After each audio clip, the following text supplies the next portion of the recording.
significa eso? El concreto sólido tiene que absorber el cortante, ¿no?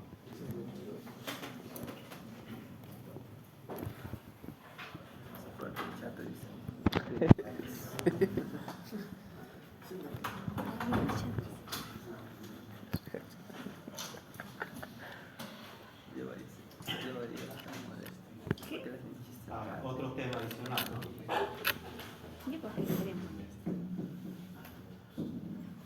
Nosotros cuando diseñamos con losas aligeradas, nosotros como proyectistas decidimos en qué dirección corren las viguetas. Generalmente hacemos correr las viguetas donde la luz es más corta. Pues acá, por ejemplo, como están corriendo las viguetas, es más corta. Pero si yo quisiera, tomo la decisión y hago correr mis viguetas en la luz larga. Solo que no tiene lógica porque te va a pedir más espesor de losa. Pues por eso se escoge luz más corta. Pero yo tomo esa decisión. Yo puedo decir, quiero que mis viguetas corran así, ¿no? Y lo hago. En cambio, con losa maciza eso no ocurre. Con losa maciza, la losa se va a comportar de manera unidireccional o bidireccional dependiendo de la configuración geométrica que tiene el sistema. Pues, ¿a qué me refiero? Vamos a analizar, por ejemplo, que tengamos un paño de losa de este tipo.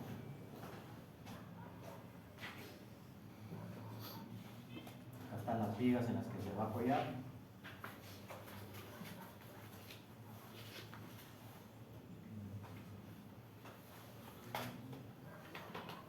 Losa maciza y las vigas.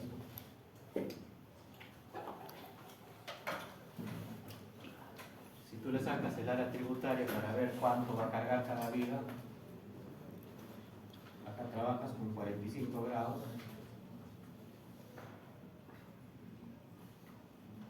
Igual acá.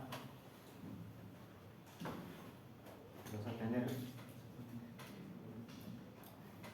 un sobrecito, ¿no?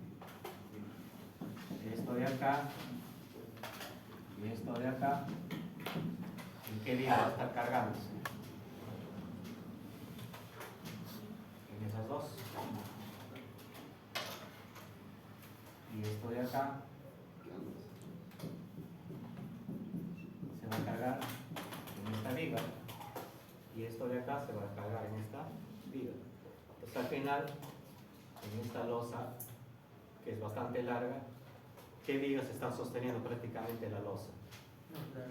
Estas dos. Entonces en la práctica esta losa se estaría apoyando acá y acá. Acá un pedacito se está apoyando acá. Entonces, ¿qué haces ahí? Lo diseñas como unidireccional y calculas los aceros que van a ir en esta dirección. Acero 3/8 cada tanto. Acá y acá. Pero ¿qué pasa si esto es más corto?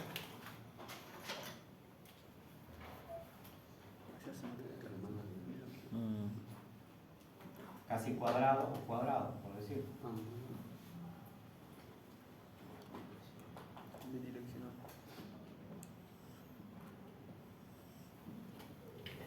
Igual le generas tu área tributaria.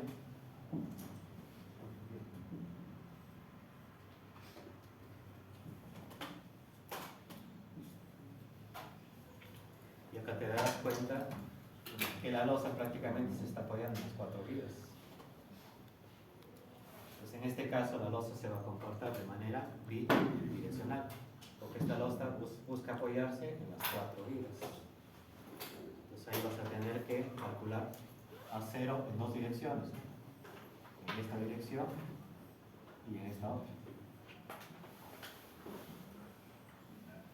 Entonces esto sería una losa maciza bidireccional y esto es una losa maciza unidireccional.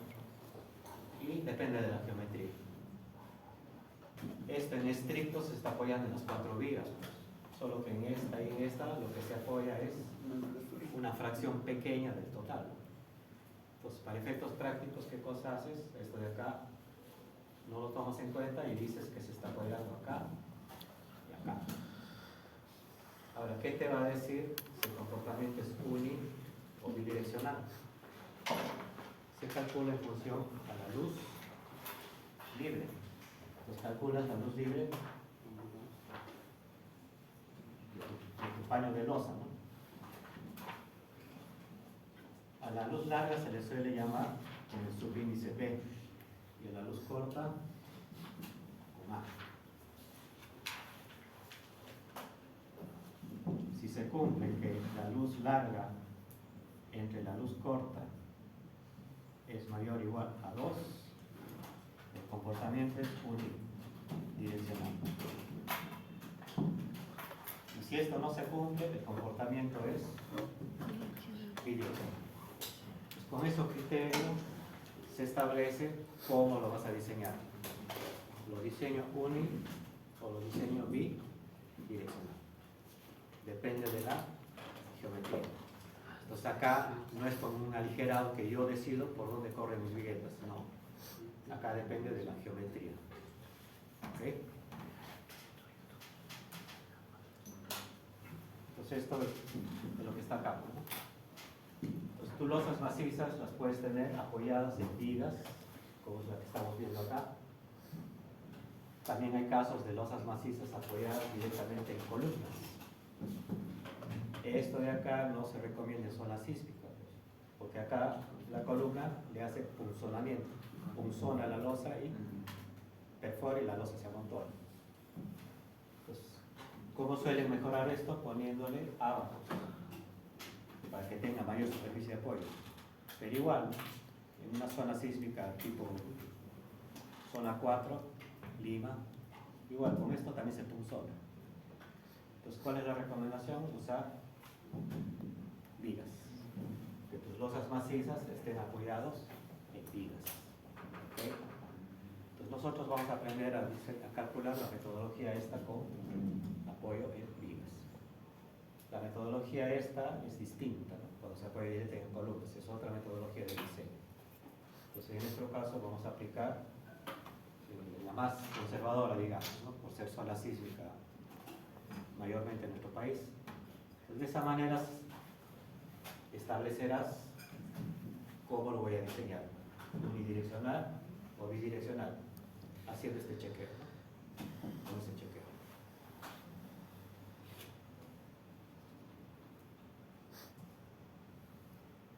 Acá vamos a ver un videito que grafica esto que acabamos de explicar.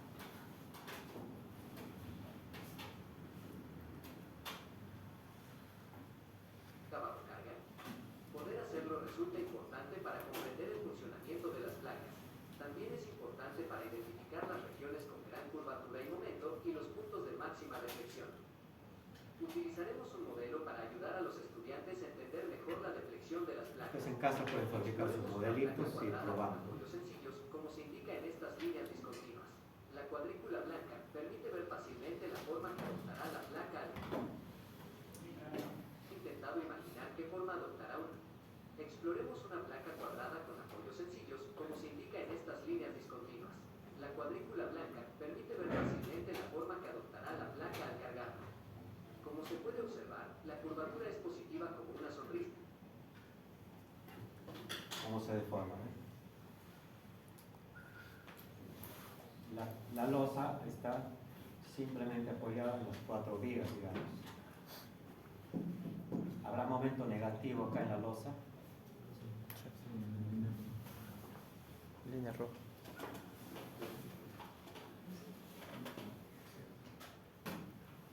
Acá la losa no está unido monolíticamente a la viga. Gira. No hay momento negativo. Para que haya momento negativo, esto tendría que estar unido monolíticamente a la viga. Si esto está unido monolíticamente, aquí va a aparecer momentos negativos. Acá, acá, acá, acá. Depende de las condiciones de apoyo.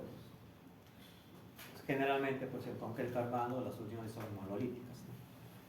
Y si tú quisieras tener esto de acá, sería una losa que está apoyada en un muro de albañilería y la losa ha sido llenada después de que has hecho tu viga de intel, ¿no? Tu viga de ahí. Pues ahí estaría simplemente apoyado. pero normalmente es monolítico, ¿no?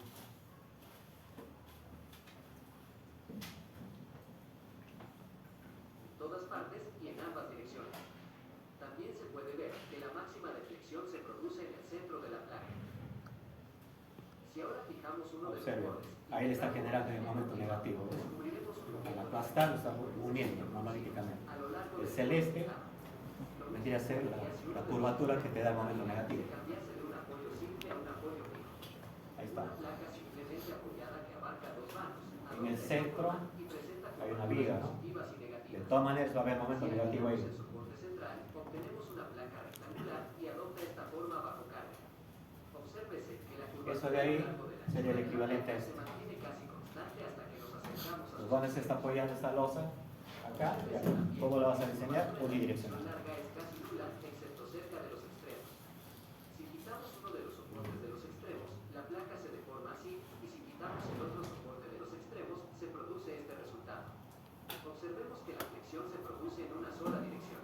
Si una placa se curva en una sola dirección, la carga debe ser soportada enteramente por los esfuerzos en esta dirección y se denomina placa unidireccional.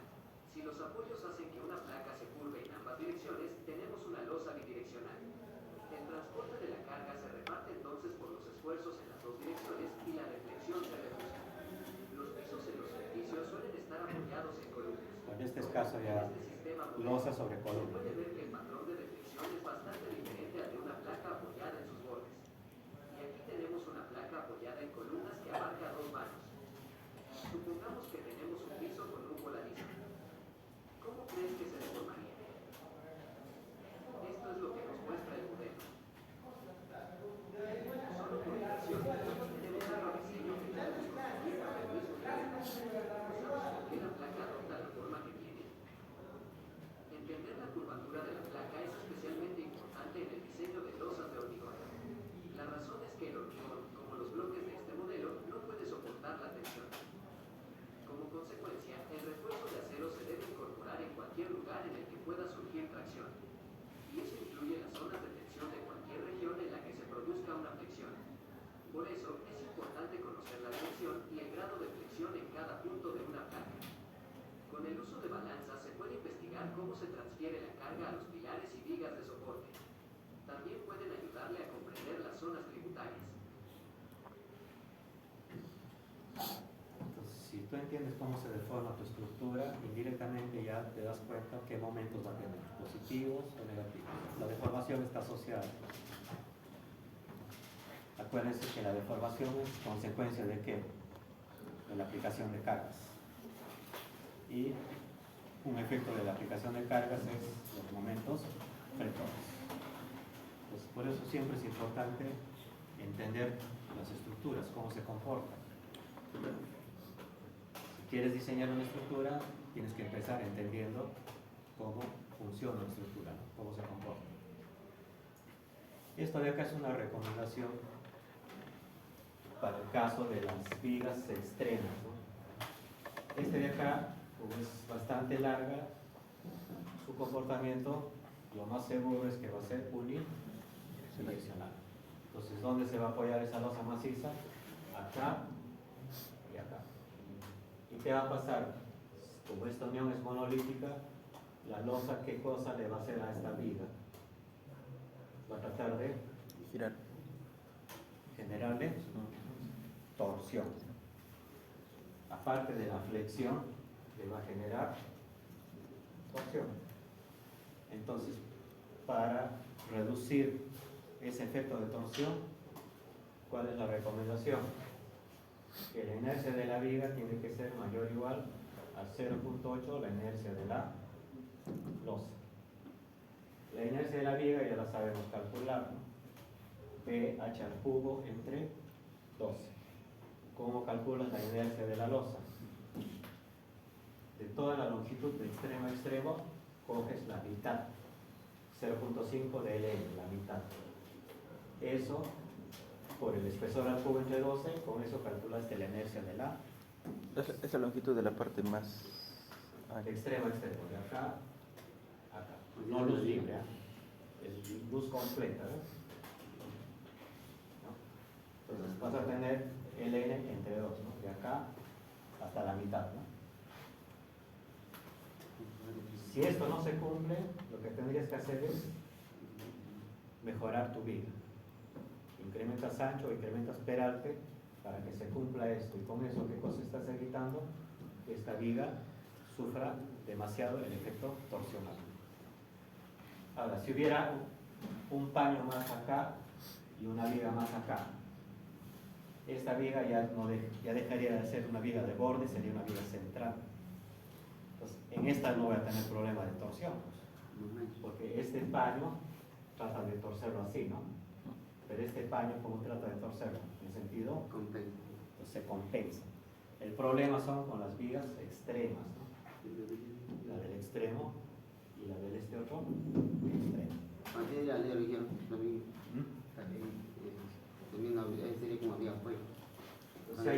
Si hay un volado, el volado de cierta forma va a tratar de equilibrar la torsión, depende de cuánto voladizo tengas. Entonces, esta recomendación es para las vigas extremas, digamos, ¿no? Las que pueden sufrir torsión.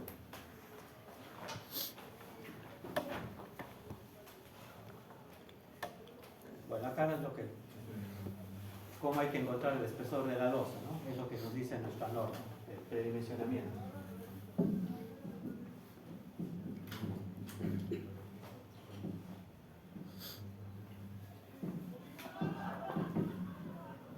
Estamos trabajando unidireccionales, ¿no?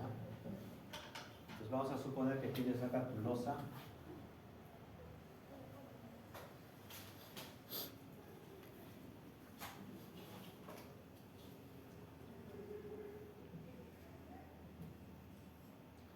y las vigas en las que se apoyan.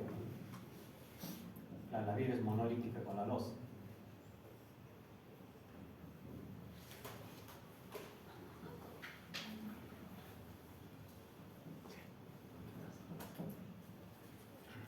Y necesitas encontrar el espesor de losa. Entonces acá vas a encontrar un espesor, vas a tener una luz. Igual acá, con luz libre se trabaja.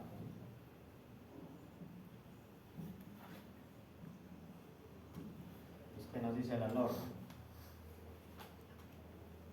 Simplemente apoyados. En este caso no tenemos simplemente apoyados, porque ese de ahí corresponde cuando tenemos una losa de un solo paño.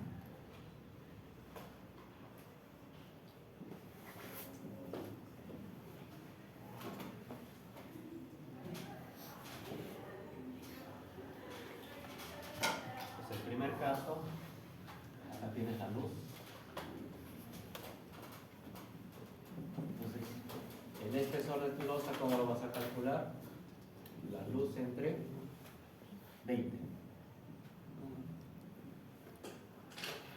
Extremos simplemente apoyados.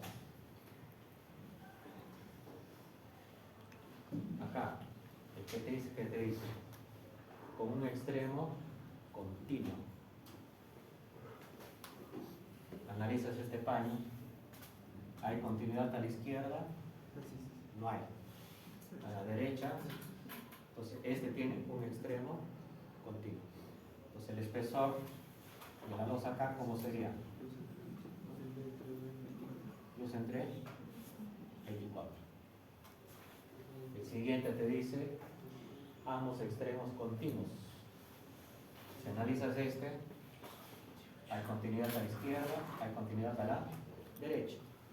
Entonces, este espesor sería la luz entre 28. Este de acá, ¿cómo sería? Igual, 28. Con un extremo continuo. Sí. ¿Tiene un extremo continuo o dos extremos continuos? Dos. Este es un volado. Ujú. Para que se le considere extremo continuo, tiene que estar apoyado en una viga. Ok. Entonces, Entre 10. porque esto de acá, cuando esto se deforma, ¿esto qué va a pasar? Va a girar. Entonces, ¿cómo sería esto? Baila entre 10. Con un extremo continuo, entre 24. Y este es un volado entre 10. Entre 10. Ay, Pues de esa manera, cuando tú haces esto vas a tener distintos espesores, ¿no? Pues depende de la luz y depende de esto. ¿se trabaja con el más ancho? Entonces, escoges el mayor espesor y lo haces uniforme a todo. ¿Ya? Acá te puede salir, qué sé yo, acá te salió 10 centímetros. De pronto acá te sale pues 9, ¿no? 8, 28. Y acá de pronto te salió 11.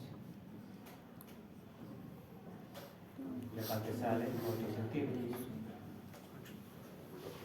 Si tú quieres pues, losa uniforme, buscas el mayor, ¿no? Y diseñarás con 11 centímetros sobre tú. ¿Qué pasa si te sale con fracción? 9.4. Esto lo redondeas a 10. 10. En losas se redondea al centímetro. En vigas y en columnas redondeamos como múltiplos de 5, ¿no? 40, 45, 50, 55 y así sucesivamente. En losas macizas redondeamos al centímetro. 10, 11, 12 y así. Porque cada centímetro cuenta porque la losa maciza es pesada. Entonces hay que evitar que pese mucho también. Entonces se redondea al centímetro. ¿Ya? Entonces de esa manera encuentras el espesor de tu losa para que puedas diseñar. Una vez que ya tienes el espesor de tu losa, digamos ya vas a diseñar con 11. Lo que necesitas es calcular el acero, ¿no? Como es unidireccional, se está apoyando en estas vigas, el acero va a ir así, ¿no? Va a haber un acero inferior y acá va a haber un acero, un bastón y un balancines, ¿no?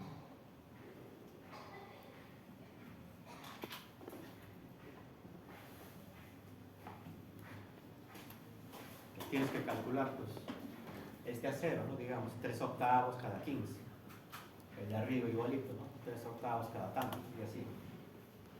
Entonces, para que calcules tus aceros, ¿qué necesitas? ¿Qué información?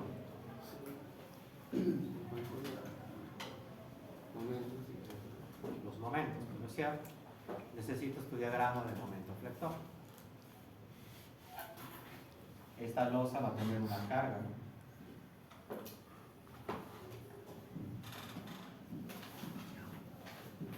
Carga última. Ya está mayorada. Y con esa carga última, ¿qué cosa tienes que hacer? Dibujar tu diagrama de momento flector para que calcules los aceros, ¿cierto? Pues como acá hay unión monolítica, va a haber seguramente un momento negativo. Acá, de todas maneras, negativos fuertes y otro negativo. Y tu diagrama va a ser más o menos así, pues.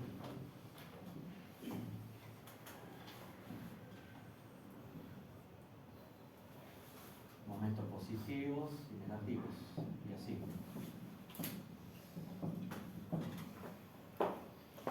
Entonces lo que necesitas es generar tu diagrama de momento flector y con tu diagrama de momento flector calcularás los aceros que necesita tu losa. Y para eso puedes usar algún método de análisis estructural o el método de los coeficientes ACI. En vigas hemos visto coeficientes ACI.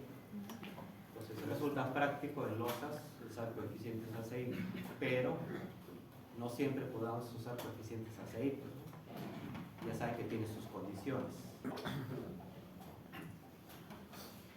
Pues acá está lo que dice la norma, cuáles son las condiciones para que puedas usar coeficientes ACI.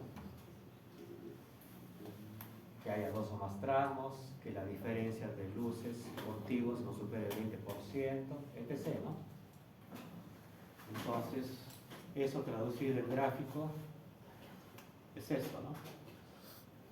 Entonces, si tú tienes 2 o más tramos, sí puedes usar coeficientes ACI. Si tienes un solo tramo, no puedes.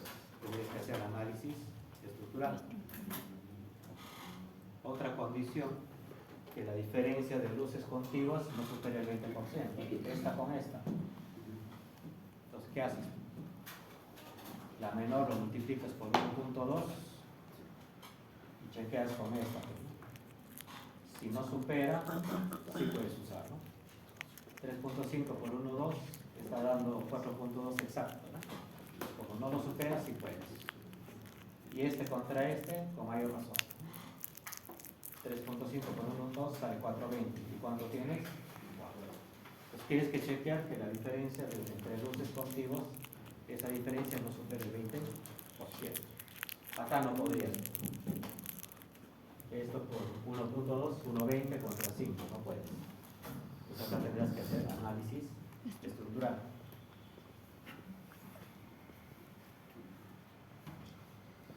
Otra exigencia, que la carga tiene que ser uniformemente distribuida, ¿no? Uniforme, todito.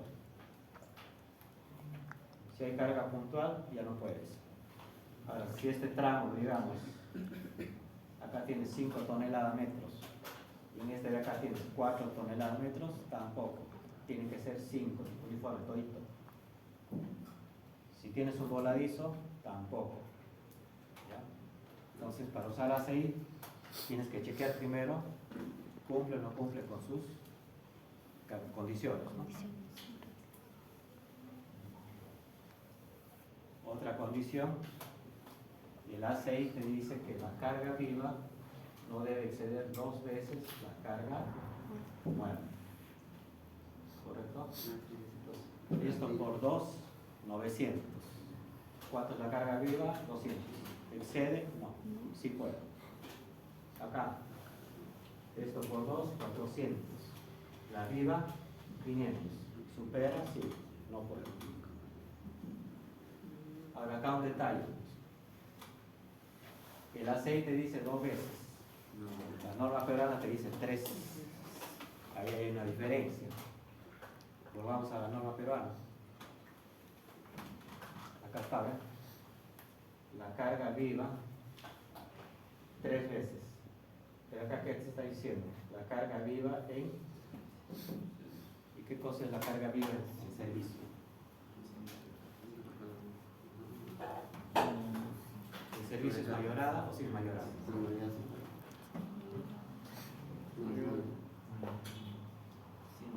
Sin mayorada.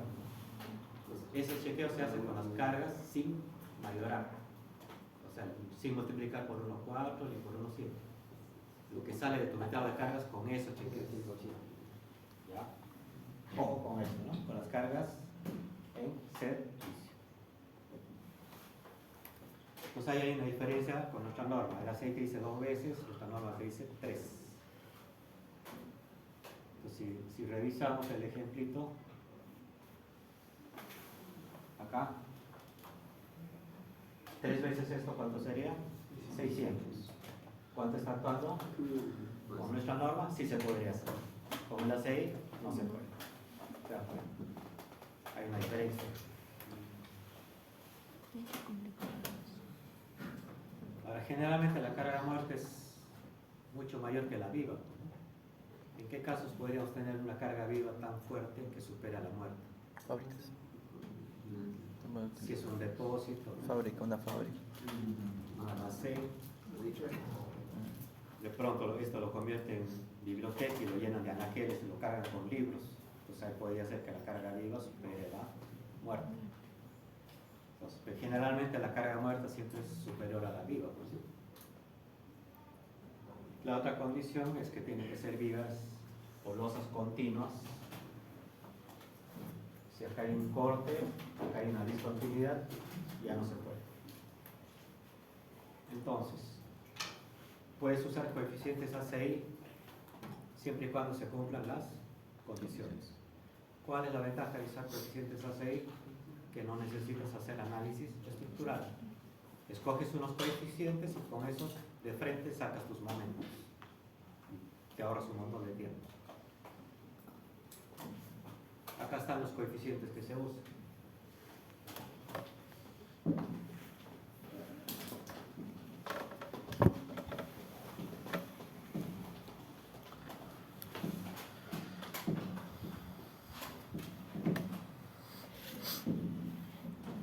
¿Cómo calculas el momento en general con coeficientes ACI? Es el coeficiente que multiplica a la carga última y esto multiplica la luz libre elevada al cuadrado.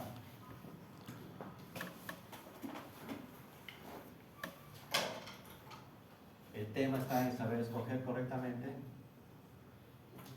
el coeficiente, porque la carga última la vas a tener de tu método de cargas, la luz la tienes de la geometría. Este coeficiente es el tema, ¿no?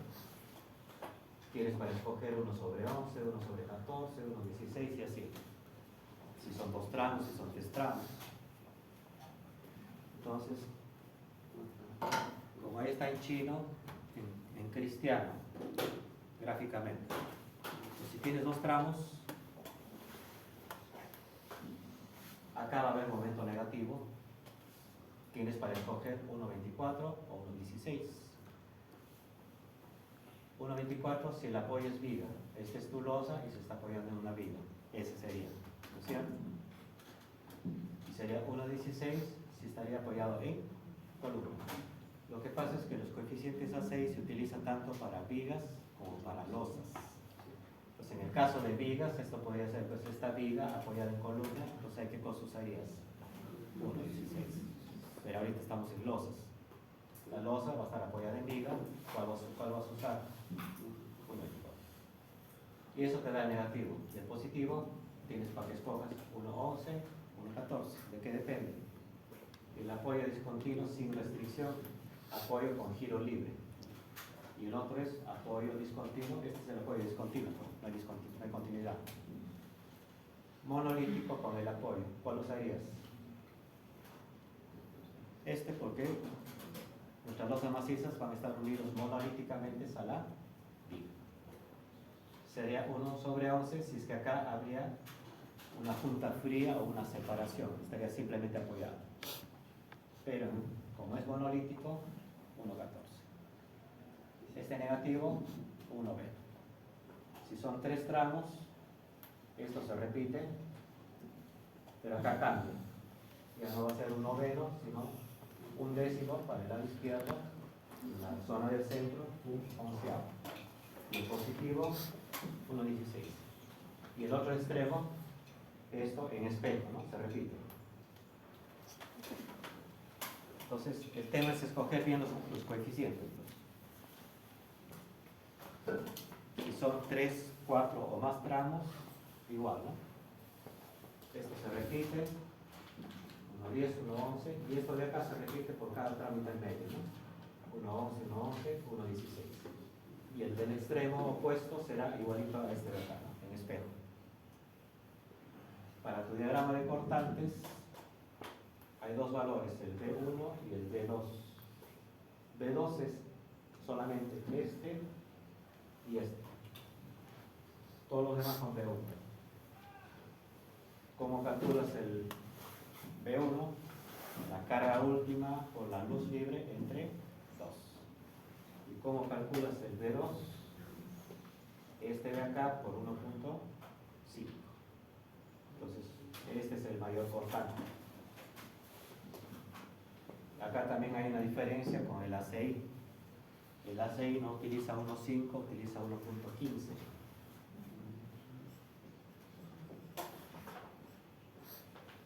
La norma peruana es la que utiliza 1.5. Y ese, si vemos la norma, eso está ahí, ¿no? Acá está, cortante en el primer apoyo interior, 1.5. Por ahí pueden ver algún libro, un tutorial que dice 1.15. Ese es porque está trabajando con ACI. Norma peruana 1.5.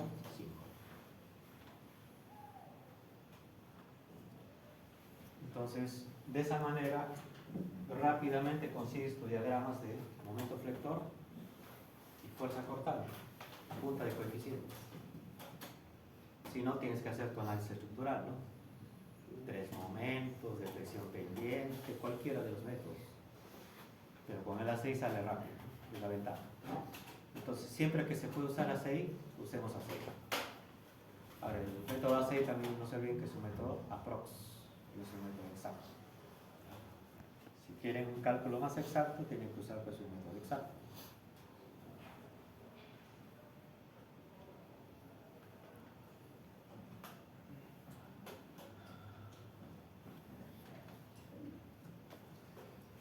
Ahora, esto de acá es vigas o columnas, vigas o losas. Acá ya está tamizadito solamente para el caso de losas, ¿no? O sea, lo que nos interesa. Vamos a usar 1.24, 1.14, 1.9.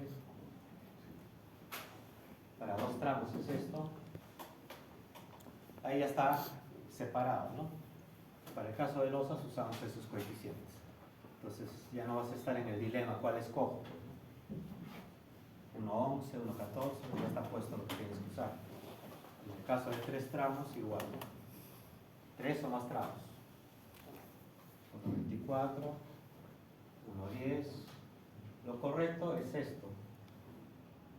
De este apoyo, lado izquierdo se utiliza 1.10. Lado derecho, 1.11. ¿Qué suelen hacer algunos calculistas?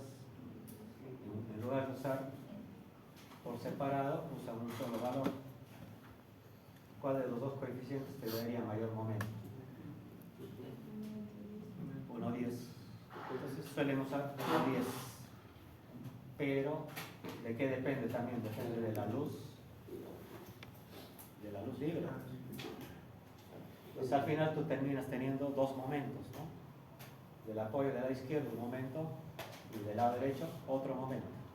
Y tú para diseñar necesitas un momento único. Entonces hay 3 formas de conseguir unificar ese momento, ¿no? El conservador, ¿qué cosa es? Trabajas con la mayor luz. Otra, trabajas con la luz promedio, ¿no? Promedias esta luz con esta luz, la promedias y de ahí sacas tus momentos. Y el más técnico es haciendo balanceo de momentos utilizando un cross. Son 3 formas. ¿No? En el ejemplo vamos a ver eso, ¿no? Cómo se calcula.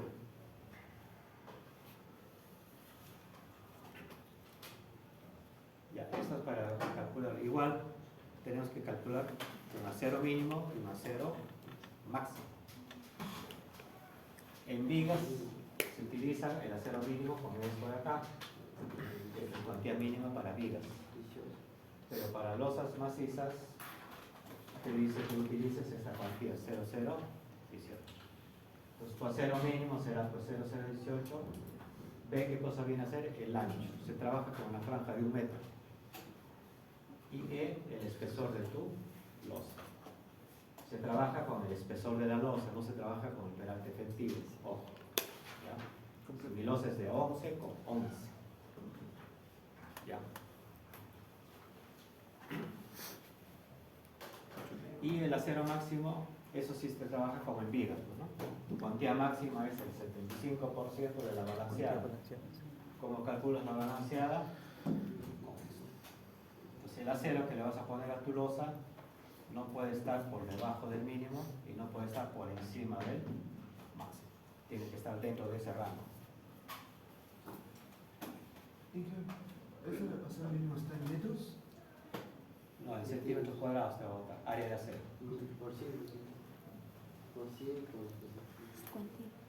Esto va a estar, si es 1 metro, 100 centímetros y tu espesor, 8, 10. Y esta es la cuantía. O sea, al final te va en centímetros cuadrados. Siempre se lo digo por 1 metro, ¿no? Se trabaja con franja de 1 metro. Así es. En el ejemplo van a ver, ¿no? Agarras una franja de 1 metro y lo diseñas como una viga chata de 1 metro. Y con eso ya extiendes tu diseño a toda la losa. ¿Ya? Entonces hay que chequear acero máximo y acero mínimo, siempre. El recubrimiento en losas es 2 centímetros, recubrimiento mínimo. En vigas y columnas es 4.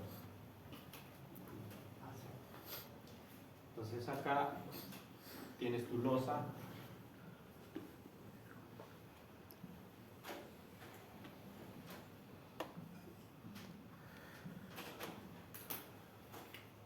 Y va a ir tu acero longitudinal.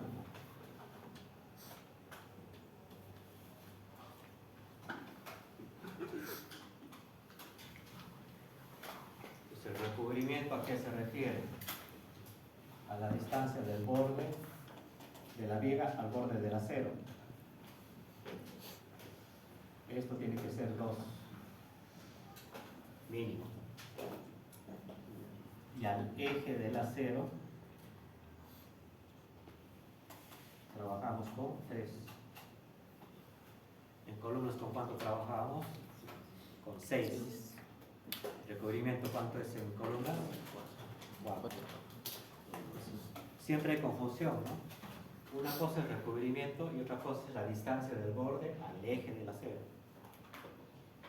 ¿Ya? En columnas el recubrimiento es 4, sí, pero la distancia del borde al eje del acero trabajamos con 6. Entonces acá el recubrimiento es 2 y la distancia del borde al eje del acero va a ser 3. ¿Y eso para qué te va a servir? Peralte. Para que calcules el peralte efectivo. Tu peralte efectivo va a ser este de acá. Pues, ¿cómo será tu peralte efectivo? El espesor de la losa menos 3. ¿ya? Y en columnetas y viguetas, el recubrimiento 2 también. en losas alineadas es 2. Vigas, columnas es 4.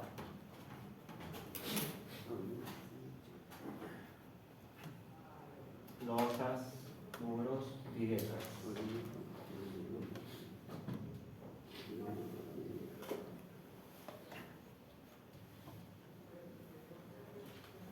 Ahora, también necesitamos establecer una separación mínima. ¿Qué quiere decir? Ya saben que ustedes van a acero a cierta distancia, ¿no? En viguetas, los aceros van en cada vigueta, pues, ¿no? ¿Cada cuánto están separados? Cada 40. Pero una losa maciza deben estar más pegaditos. Entonces, hay una separación mínima. Menos de eso no puedes separar. Si yo le hago acá un corte, 1, digamos, y dibujo el corte en mi losa, entonces ahí voy a tener yo mis aceros cada cierta distancia, ¿no?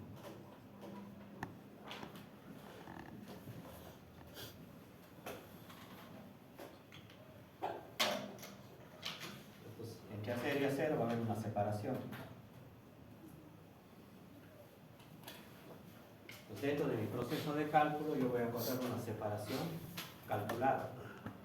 Y esta separación calculada tiene que estar igual o por encima de la mínima, igual o por debajo de una separación máxima también. Pues voy a tener 2 separaciones, mínima y máxima. ¿Cómo calculas la separación mínima? Eso es normativo. La norma te dice debe ser el diámetro de la barra que estás usando, pero no menor de 2.5 centímetros. Ese diámetro de la barra se refiere a esta barra. Si es 3 octavos, en 3 octavos, ¿cuánto es el diámetro? 0,91, 1 centímetro, pero no menor. Si en la práctica es 2.5. Pero también, ¿qué te dice? Toma en cuenta el 332. El 332 se refiere al agregado grueso que estás usando en tu concreto. Entonces, todo esto traducido está acá. Tu separación mínima entre acero y acero va a ser ¿qué cosa? El mayor valor de estos tres temas. 2.5 o el diámetro de la barra del acero que estás poniendo, o 3/4 el tamaño del agregado máximo nominal. De estos 3 escoges el mayor y esa va a ser tu separación mínima. Entre acero y acero no lo puedes separar a menor distancia de lo que te arroja este cálculo. Así como hay una separación mínima, también hay una separación máxima. El mínimo evita que estén muy pegaditos y el máximo va a evitar que estén muy separados. Y la separación máxima se calcula con nuestra norma, es esto. Todo esto traducido. La máxima separación es el menor de estos 2 cálculos. 3 veces el espesor de tu losa o 40 centímetros. Supongamos que tu losa tiene un espesor de 10 centímetros. 3 por 10, 30. Y el otro valor es 40. Entonces, ¿cuál es tu separación máxima? 40. 30. Mínimo, 30. El menor de esos dos, 30. ¿Ya? De estos dos cálculos, escoges el menor y esa es tu separación máxima. ¿Correcto? Ponte que tu losa sea 15. 3 por 15, 45. Contra 40. 40. Entonces, de ahí sale separación máxima. ¿Qué quiere decir? Que entre acero y acero no lo puedes separar más allá de eso. Entonces hay un mínimo, hay un máximo. El ACI, ¿qué te dice? El ACI es más técnico porque tienes que calcular cuál es el esfuerzo del acero fraccionado. Este acero, ¿qué esfuerzo está soportando? Que no es 4200 necesariamente, porque no está fluyendo. Entonces, de manera simplificada, con el ACI arroja un cálculo que te bota 30. Entonces, en el ACI la separación máxima de aceros es 30. Y la norma peruana te permite hasta 40. 30 contra 40. ¿Quién sería más conservador? ¿ACI o peruano? A6. A6, ¿no? El ACI, ¿no es cierto? Porque te pide más acero. Te da un El colchoncito. ACI te dice cada 30. La peruana te permite hasta 40. Igual yo recomiendo ACI porque Te da un colchoncito de seguridad. cuando los aceros están muy separados, la losa tiene menos ductilidad. Pues si los aceros están más pegaditos, la losa tiene más ductilidad. Entonces, si tú utilizas ACI, vas a tener una losa maciza con mejor ductilidad, ¿no? Entonces, si usamos 30, tenemos una losa con mejor comportamiento dúctil. ¿Ya? Ahora, eso no significa que siempre vas a separar cada 30, porque eso es el máximo. Puede ser que tu separación calculada te pida cada 20 y tendrás que separar cada 20. Ese es el máximo que puedes separar, que es otra cosa. La que vas a separar en realidad es lo que te bote tu Si cálculo. calculado pasas, usaríamos la 30. Si el calculado te dice Pero no hay que 40, usas 30. pero no lo indica, Porque ese es el ¿no? máximo. Porque el calculado te puede decir sepárame cada 50. 30. No puedes separar cada 50. Solo 30. El calculado te dice sepárame cada 2 centímetros. Tampoco. Mínimo 2.5. 5. Entonces, en ese caso, ¿qué haces? Porque te pide cada 2 centímetros. ¿No? Cambias de acero. Acero más grueso te va a pedir más separación. Ese es uno. Otro. Subes F'. Subes F', te va a pedir más separación. Si nada de eso te funciona, Peralta. significa que el espesor de tu losa ha sido insuficiente, aumentas 1 centímetro más de espesor. Esos cambios tienes que hacer. Pero acá no, acá sí no hay problema, pues, ¿no? Me pide cada 40, cada 30, sin hacer nada. El problema es con el otro. Entonces, Ya me entendí. ¿No lo tienes? De hecho, por ahí. en este caso se tiene que verificar varias cosas.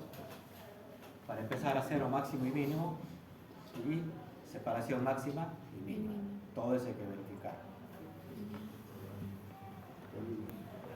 Pero el mínimo, el ACI mínimo no mencionó.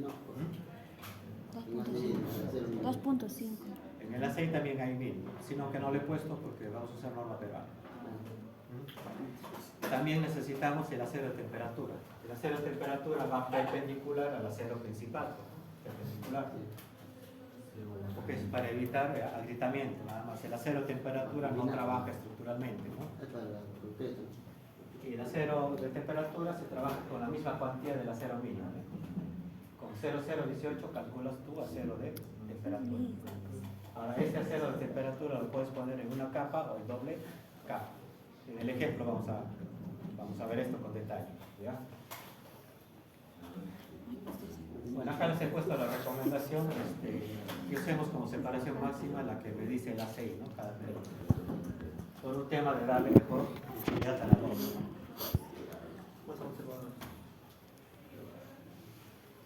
Pero esa es separación máxima. Al final tienes el calculado, es el que te va a decir cada cuánto tienes que separar con el calculado.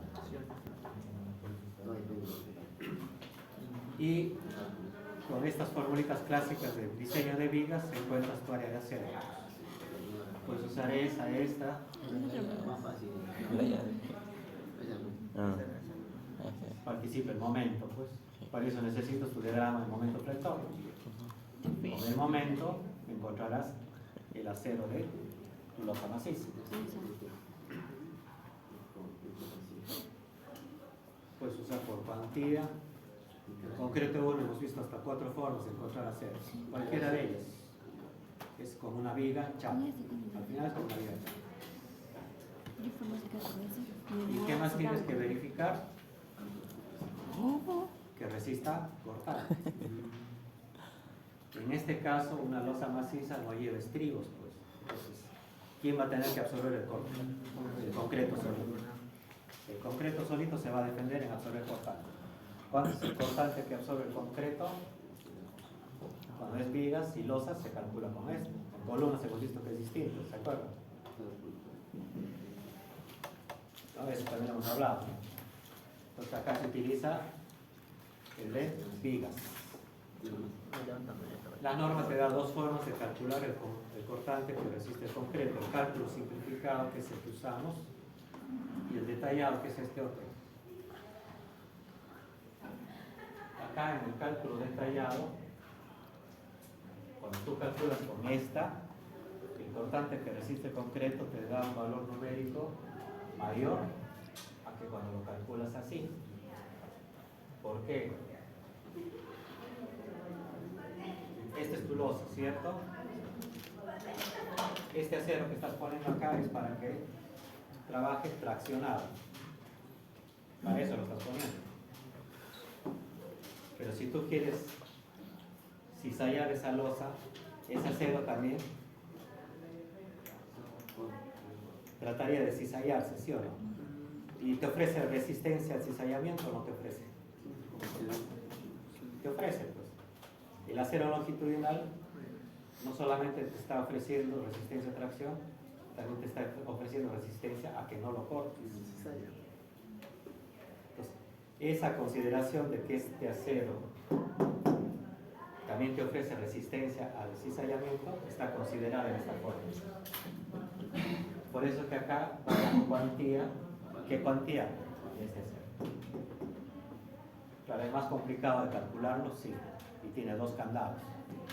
Entonces, ¿cuál usamos nosotros? El simplificado. Este de acá te da un valor más grande que este de acá. ¿Por qué? Porque este está tomando en cuenta el efecto del acero. Como el acero ayuda a resistir corte, con esto te va a decir que el concreto resiste más cortante.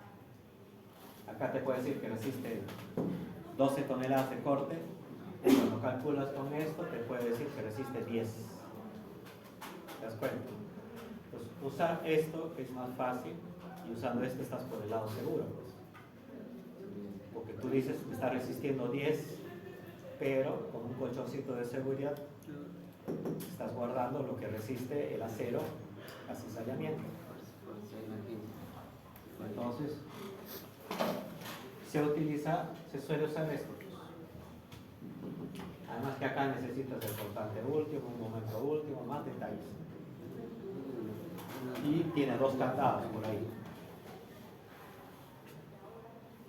Ahí está, un candado 1 y candado 2, ¿no?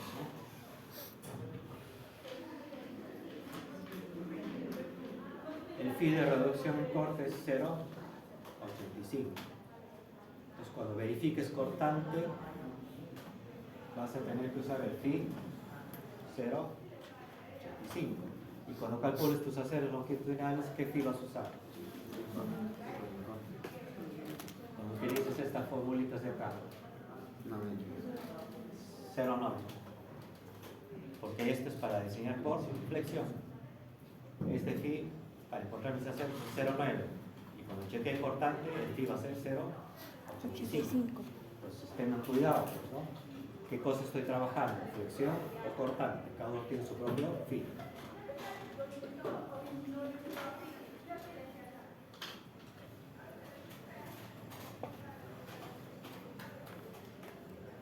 Bien, la próxima clase entonces vamos a diseñar esa losa maciza luego de haber hecho la parte de teórica, ¿no?